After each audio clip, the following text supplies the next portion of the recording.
มาเบิ่งวิธีสมัครเนาะเข้าเว็บไซต์แล้วก็สมัครเรียนออนไลน์เนาะผ่านระบบประกายทิพย์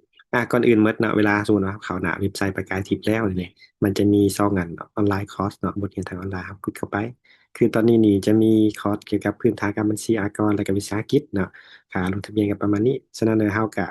อ่ากดเนาะกดเข้าไปปุ๊บนี่มันก็จะขึ้นมาให้ว่าหลักสูตรเรียนเนาะเนื้อในต่างๆมีอย่างแน่นี่ก็จะมีหลายๆข้อสั้นเท่ากับเมื่อฮอดตัวนี้แล้วเท่ากับกดปุ่มสมัครนี่เนาะสมัคร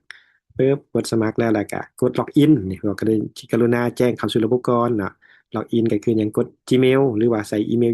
เบอร์โทรติดต่อก็ได้เนาะจากนั้นเท่ากับกดอีเมลที่เฮานำใช้หลังจากกดอีเมลนำใช้แล้วก็กดปุ่ม continue นี่เนาะ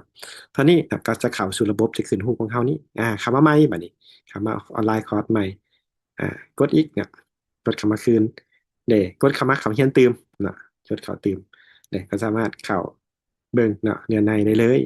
เนาะแต่ถ้าสมมติว่ายังบ่ได้ถือขับพ้องเนาะก็จะยังเข้าเบิ่งบ่ได้เด้อก็ต้องได้อย่างก็ต้องได้อันรอถ่าเนาะกดปุ่มให้มันขึ้นรอถ่าแล้วก็มีแต่แจ้งทางทีมงานแล้วเพิ่นจะอนุมัติให้หลังจากอนุมัติแล้วก็สามารถเข้าเบิ่งเนาะบรรดาบทเรียนต่างๆได้ที่ว่าเข้าเรียนแล้วนี่เนาะจะประกอบมี หัวข้อต่างๆเนาะอันนี้เฉพาะที่บทที่หนึ่งเลยเนาะก็มีไปแบบคลิปแหละก็ได้หลายบทก็จะเพิ่มเข้ามาตามลำดับอันนี้คือวิธีสมัคร